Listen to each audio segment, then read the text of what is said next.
Food is Southern culture. That's where we gather. We gathered around the dinner table. Food in Southern culture is just like it's life, it's family, and recipes have been passed down from my grandmother to my mom, and she passed things down to her son. It's just a unifying event. Like if there's a wedding happening, we're eating. If there's something sad like a funeral, there's food there. Food brings comfort. So I think it's very important here in Southern culture. Kitchen 27 came about because my brother Michael and we decided that our community needed something a little different. There's a lot of growth happening here in Bridgeville, South Carolina. So that was really the catalyst that kind of got us going. My brother and I, we travel a lot. We travel to many different countries, South Korea.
We got somebody to clean this thing. We have somebody to clean this thing. See if we can get something on.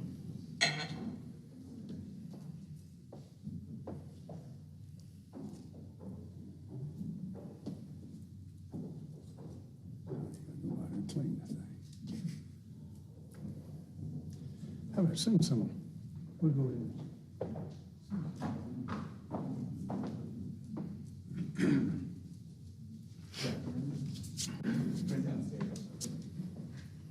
You guys will just space out.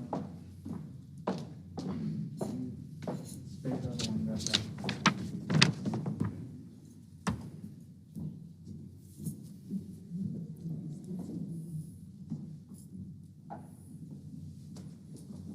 Everybody ready? Y'all, thank you for coming. Restricting visitation to our state's nursing homes and assisted living facilities back in March was a heartbreaking necessity, but it was the most effective way to contain the spread of COVID-19 and to save the lives of our state's elderly and at-risk residents.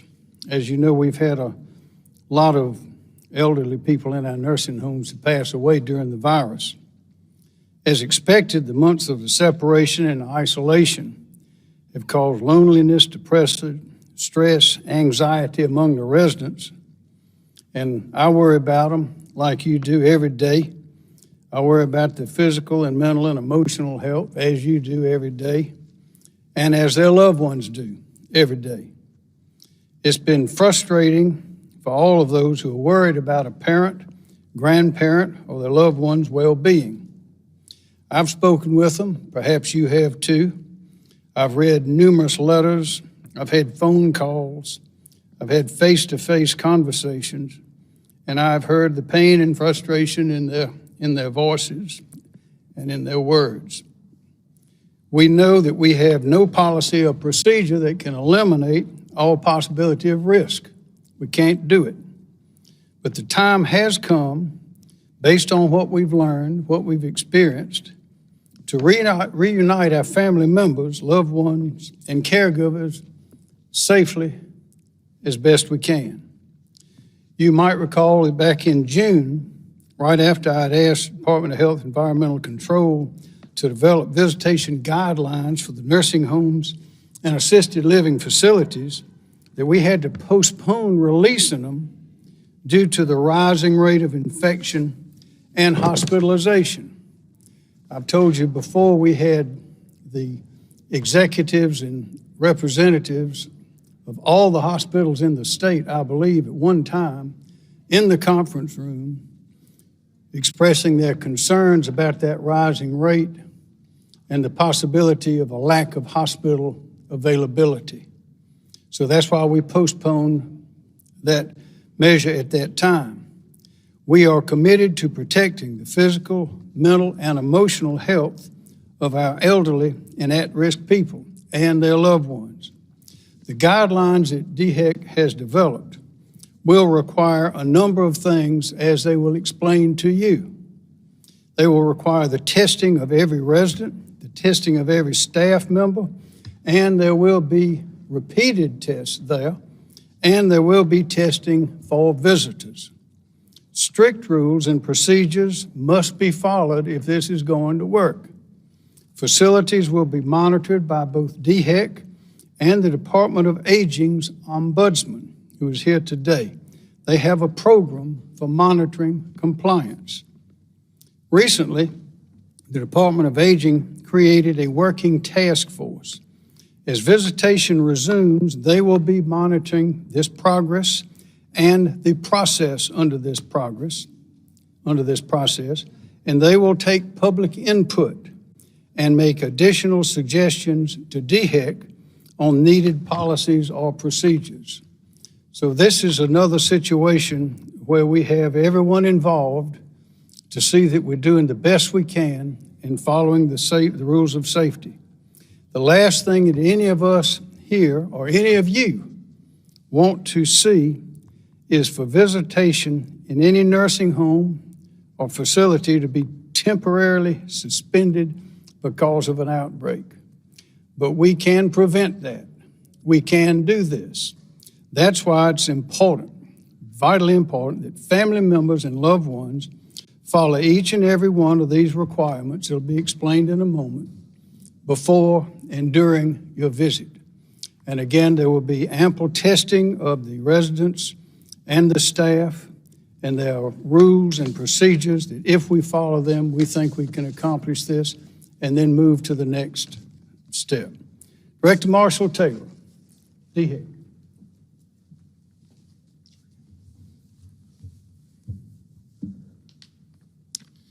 Thank you, Governor. Good afternoon. We understand how difficult it has been during these past few months for friends and families to be distanced from their loved ones who reside in nursing homes and similar facilities. But we believe the visitation restrictions put in place by the governor, executive order, have helped to save lives and have helped to protect the health and well-being of the dedicated workers who care for these residents. We're happy to announce today that new guidelines are now in place that allow certain facilities to provide limited outdoor visitation between residents and their loved ones. There are two very important notes to make about these guidelines, which Dr. Duvey will discuss in more detail in a moment.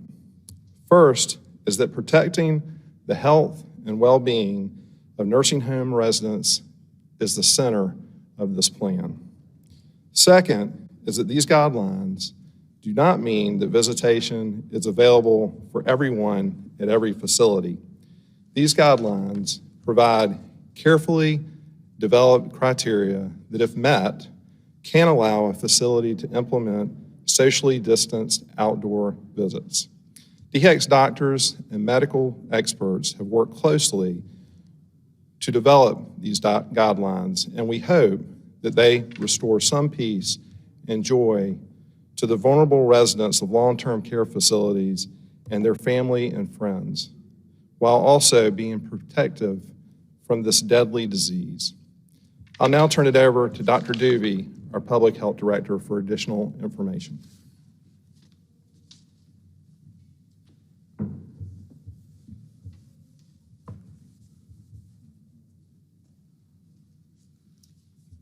Thank you, Director Taylor. Thank you, Governor. Good afternoon, and thank you all for being here as we share the DHEC guidelines for limited outdoor visitation at nursing homes and community residential care facilities, or commonly referred to as assisted living facilities. DHEC also recommends that these guidelines be used by those intermediate care facilities for individuals with intellectual disabilities. As I share some key points about these guidelines, I want to assure you that our first priority when developing these guidelines was to protect both the physical and mental health of our loved ones who call nursing homes and assisted living facilities their home. As we are all too aware, this virus has claimed them as among those at highest risk for developing life-threatening and life-ending complications. These limited outdoor visitation criteria and guidelines are based on the most recent CMS guidelines for reopening nursing homes, CDC guidance for COVID-19 in nursing homes, and DHEC's long-term care facility testing guidance, as well as visitation plans from other states. Before I begin to speak about the specifics of the plan, it's important for all of us to understand that each facility will need a reasonable amount of time in order to meet the criteria that we have outlined in these guidelines. This means that outdoor visitation will not happen immediately. In addition, it will be the responsibility of each facility to decide how it is best able to implement these guidelines and limited outdoor visitation while protecting the health of their residents and their staff, and also the health of their visitors. Facilities may choose to implement more stringent visitation requirements than these required guidelines, but they are not permitted to be less stringent. Allowance for outdoor visitation will be based on certain criteria, and these include the disease transmission level within the facility, availability of appropriate amounts of personal protective equipment and staffing, and that testing is occurring at the facility in accordance with the federal CMS testing requirements. There are 3 triggers that could temporarily suspend visitation at a facility. 1, if one or more cases are identified in residents or staff members, visitation must be temporarily suspended until the federal CMS protocols for testing in response to disease at the facility are completed. This could take a few days or longer, depending on whether we identify more cases in addition to the 1. 2, if 3 or more cases are identified in staff members or residents within a 14-day period, visitation must be temporarily suspended, and testing must occur per federal CMS guidance. Visitation may resume 14 days after the identification of the last case. 3, for a nursing home, if testing is not occurring per federal CMS requirements, visitation must be temporarily suspended. For assisted living facilities, testing must be occurring per these same CMS protocols within 30 days from when these guidelines are issued, or visitation must be temporarily suspended. Currently, there are 90 nursing homes in the state that meet the criteria of not having cases among residents or staff within the previous 14 days. Additionally, there are 31 nursing homes that have only had 1 case in the last 14 days and would hopefully soon meet this criteria as well. In order to reduce the risk of virus being unknowingly introduced into nursing homes or assisted living facilities, the maximum length of time permitted for an outdoor visit will be based on the testing status of the visitor. A visitor may be allowed to visit for up to 1 hour if they present a medical record documenting either a negative result from a viral test performed within the previous 5 days, and this would be a test from a nasal or oral swab or a saliva test, or a positive result from an antibody test performed within the past 30 days. A visitor who hasn't been tested or doesn't present a medical record documenting a negative test for the PCR test or a positive test for the antibody test may be allowed to visit for a maximum of 15 minutes. All visitors, regardless of test results, must pass a COVID-19 screening prior to their visit and must adhere to the rules in place for the visit, such as social distancing, staying at least 6 feet away from their loved one, and wearing a mask properly at all times. Our DHEC staff remains committed to protecting the health and well-being of nursing home and assisted living facility residents, as well as those dedicated workers who care for them, and we will work with the facilities across the state to help them implement these limited outdoor visitation guidelines.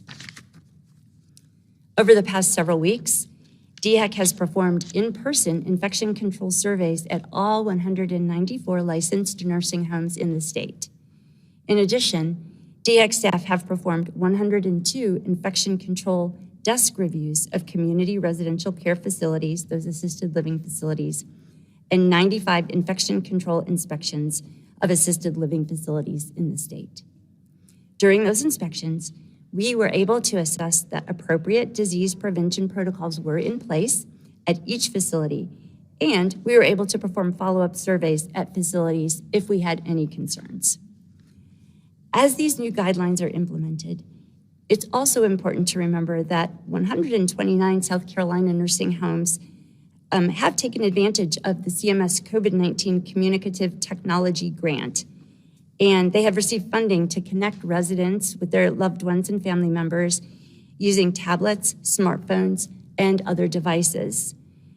This grant support provided a way for nursing home residents to see, hear, and talk with their loved ones remotely, helping to maintain those connections with loved ones that are so critical to mental health and well-being, while also keeping our nursing home residents protected.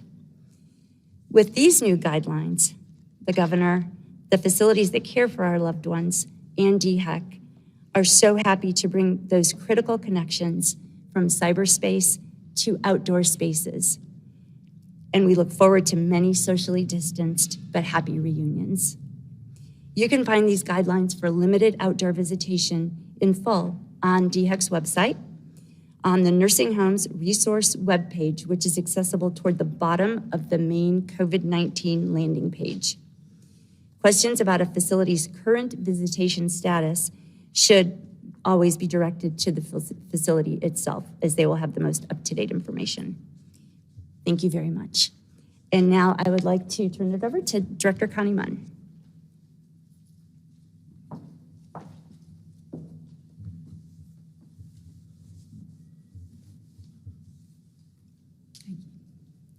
Good afternoon. Thank you, Governor, for having us here today.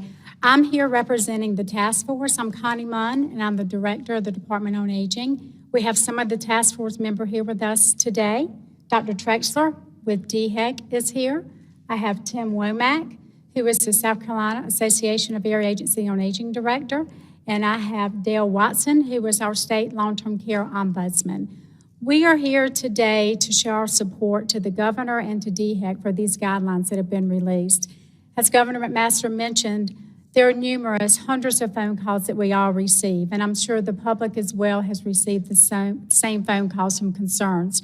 Our number one focus is to keep the residents safe in the nursing homes, and this task force has been instrumental in coming together to work to look at the guidelines DHEC is providing. Members who are not here today but also serve on the task force, we have AARP representation, we have the Alzheimer's Association, and the Nursing Home Association is represented as all. All are very active members of this committee, and again, our focus is to look at the DHEC guidelines that are published and to help have the message across the state that we're all in this together. We encourage family members to go to the website to review the guidelines. As you've heard mentioned here today, we don't want to go backwards. We want to continue the visitation, so please pay close attention to the guideline regulations that have been established. And our group that meets, we continue to meet on a weekly basis. They're very committed. As you can see, they're stakeholders across the state, and particularly with the Alzheimer's Association, they've been very helpful in providing guidance with loved ones suffering from dementia and how we might need to set up regulation and visitation. So I appreciate the opportunity to be here, and I appreciate the opportunity to lead the task force. Thank you, Governor. Thank you.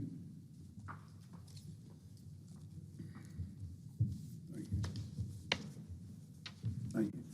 Well, as you can tell, there's a lot of thought and work went into making these plans as they have in those we've had before.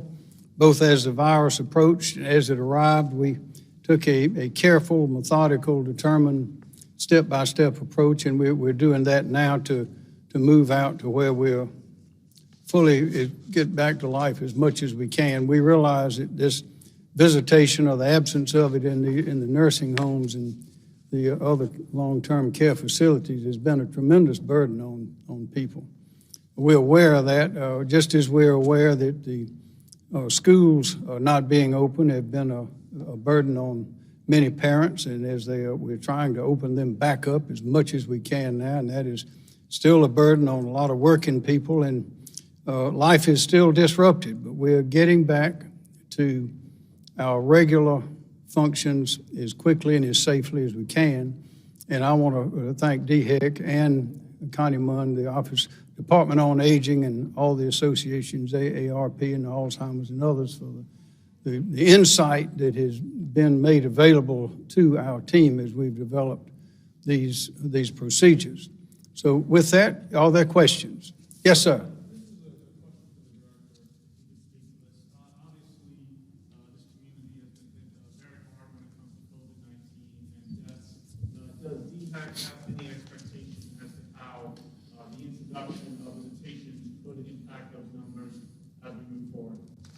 Well, we've taken great strides in these guidelines to prevent the transmission. This is outdoor.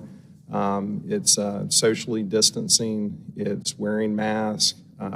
It's only allowed at facilities that do not have cases in them. And so the risk of some type of explosion due to this activity is relatively low.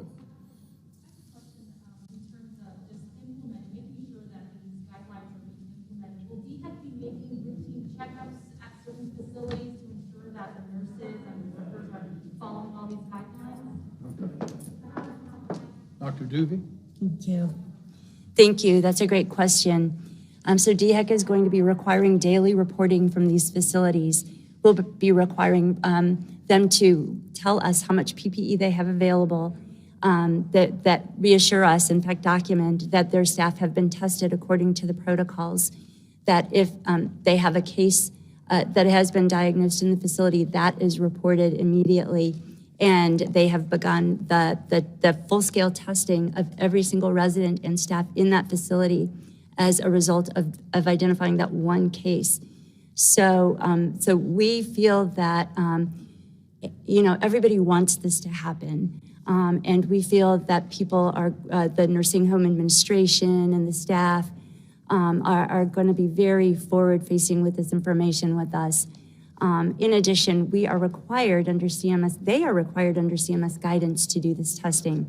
And we are required under CMS guidance to respond if there are cases identified. So that will give us eyes on and boots on the ground if we identify 3 cases to work with the facilities. And I want to really emphasize that this is about supporting facilities and helping to protect residents.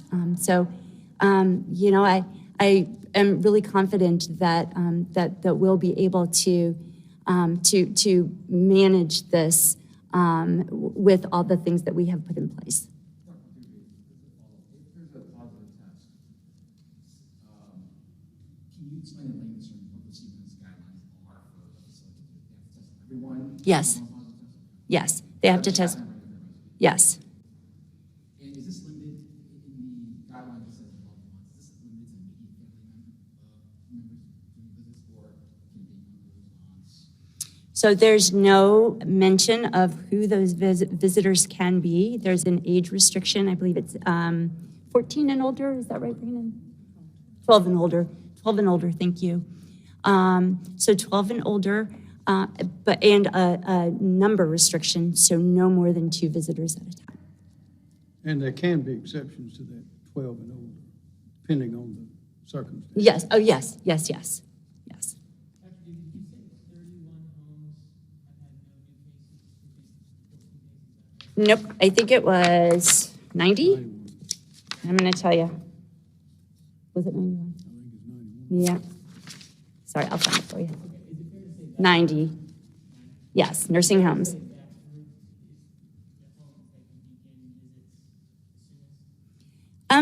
Yes, I believe that is sort of how we're thinking about this, but of course there are other things they need to be doing. They'll need to have a plan prepared, a visitation plan. They'll need to submit that to us.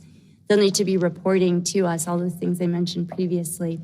And staff will continue to be tested on a schedule that is directed by the CMS guidance. So if a staff is identified between now and when all those other things happen, then that will result in testing of all the residents at the facility. But that is what we hope to happen. Do we have any rough idea for those 90, how quickly the doors can actually be reopened? The minute I provide you a date, something will come up and they won't be able to reopen. We'll identify a case or something like that. Let's just suffice it to say that we will work with them to open to visitation as quickly as possible. And please keep in mind that the facilities themselves have the ultimate control over when this happens. Question for the director. In the guidelines, it talks about giving special consideration to the patients who perhaps are emotionally more at risk or potentially have suffered the most. I guess a lot of family members would probably argue that their family member has significantly suffered emotionally. What guidance are you giving the nursing home list to maybe how to handle that issue? Well, I think the nursing homes know their patients best and know their situations the best. And so we would defer to the nursing homes to determine what line of priority. We just want it, this, like we've said before, this is just guidance.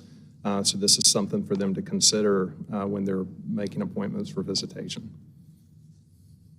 More questions? Yes, ma'am.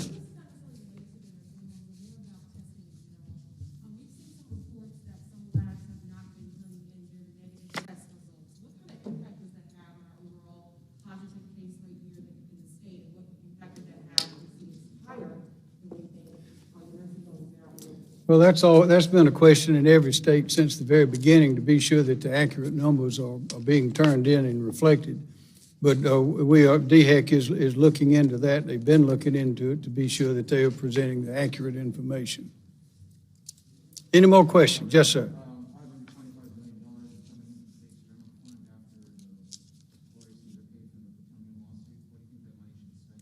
We have plenty of needs, but that'll be for the General Assembly. As you know, the Senate is coming back Tuesday and tomorrow, and the House will be back on the 15th. Those will be questions that they'll.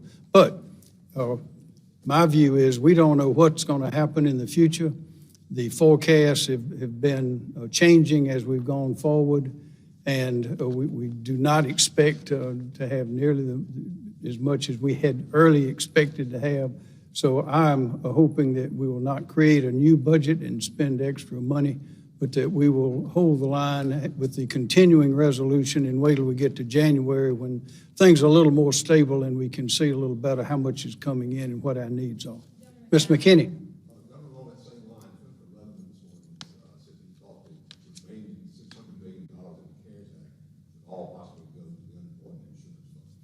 Well, I certainly think that I agree with the senator. We've been, and the number of us have been expressing that view. I don't think there are many that disagree with that. We need to get that unemployment insurance fund back up because, as you know, that's where the businesses pay the money in for unemployment. We've taken, I guess, out of South Carolina funds in that unemployment insurance fund about $900 million or maybe more, and we only started with about 1.1. So we need to fill that back up as far as we can before we start putting money on other things, because it was not the business's fault that this virus came along and that they had to close down and restrict themselves. I want to fill the fund back up the way it was when the virus hit us.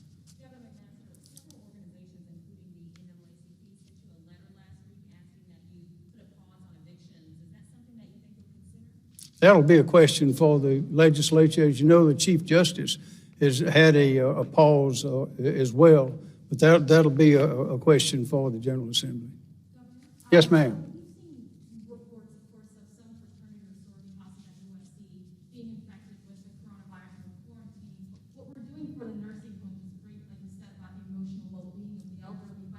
There is a disparity, right? We have the nursing homes reopening, but younger people are going out contracting the virus, not following those guidelines. What would you have to say to those younger people, the students that are going back to school? Well, the same thing we've been saying, and that is everybody knows what to do.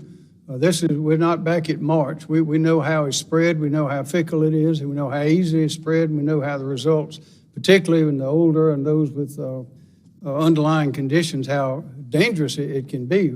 We know what to do. Now what we have to do is do it. And I would say to everybody, don't wait for somebody to tell you what to do. You know what to do.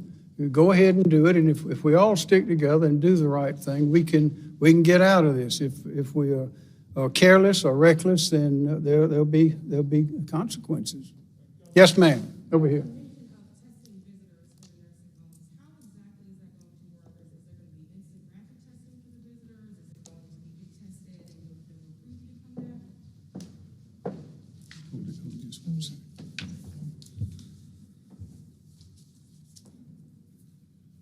Thank you. Great question.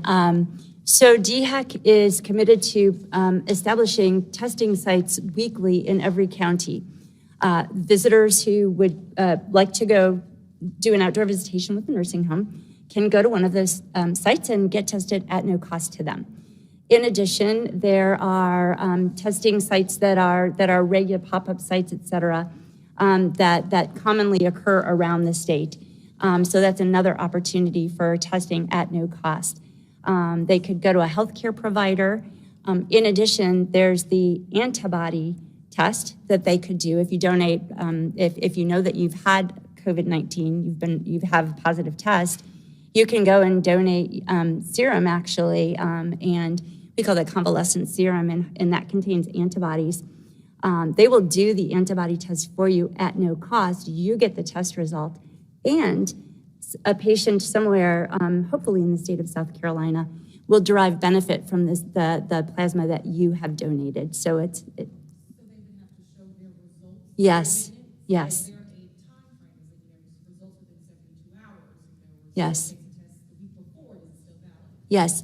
So the nasal swab, oral swab test, or the saliva test, 5 days. In the antibody test, a positive antibody test dated within the past month. Yes, sir. Are all facilities equipped for outdoor visiting? And then how will you move forward with those visitations?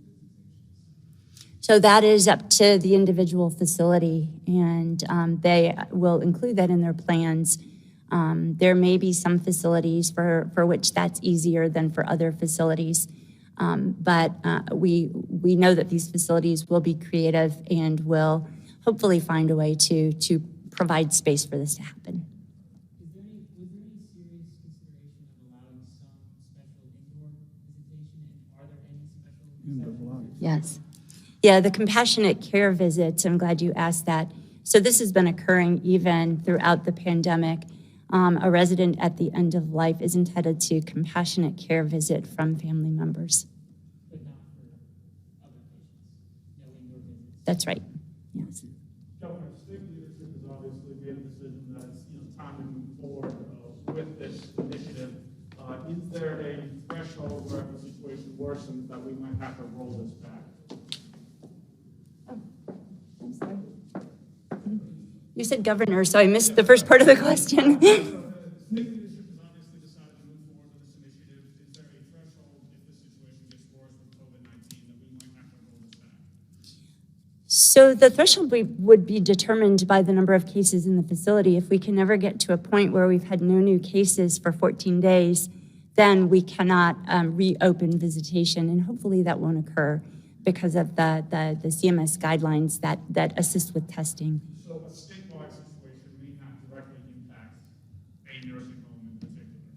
Right. We wrote these guidelines to make sure that we were protecting the families, the residents, and the staff. So with the testing, we can have we can feel comfortable knowing that we have layered those protections, masking, social distancing, testing, and then symptom screening and temperature checks as those visitors arrive. And so if we know there are no cases in the facility, we know there are no cases in the staff, and we've done all this layered protection, then we feel confident that we are not increasing risk at that facility. Let's go to Joe. You still believe it's a good idea for students to return to classes, especially we're seeing in other states where there have been outbreaks in certain schools. And what's your plan if schools start to have lots of cases within their buildings? Well, each school district has their contingency plans for that, but we know that the best place for children, parents, and teachers is in the classroom face-to-face, and we are encouraging the schools to think and be innovative, the districts, and to get those children back in there. We want the parents who want their children in the school to have those children in those schools. That's the best place for them. We know that. As the children are older, as they become young adults, distance learning, of course, is a lot easier. But at those tender ages, they need to be in those classrooms. Yes, sir. Separate from hospice patients, there may be some nursing home patients for which outdoor visits just isn't realistic considering their health conditions. What would you say to those families? And is the state prepared to offer any other alternatives to those families? I'll say the state is prepared to do all we can to see that these visitations take place. There's plenty of personal protective equipment available now, unlike at the beginning of this, from sources all over the place.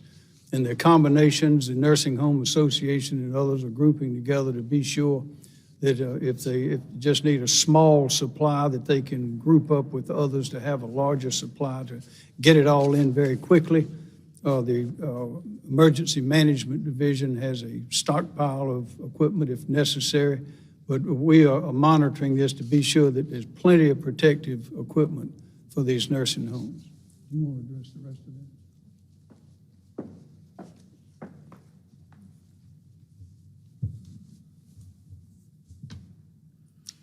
In addition to that, we know that there are opportunities to transport patients who are not mobile, right? Wheelchairs, reclining chairs for those patients who may be bedridden, and even mobile cots that can be pushed and rolled outside. So it is our strong preference that these visits occur outdoors so that we don't increase the risk for all residents in the facility by allowing indoor visitation at this point. We will, by the 1st of October, that's our target for having developed indoor visitation guidelines. So we will be working on that. And hopefully at some point before the weather turns cold, we will have, figured out how to do this safely indoors as well. Last question, if there is one. Hearing none, we thank you very much. And I want to thank Holly May and Michael Chappelle again. Thank you very much.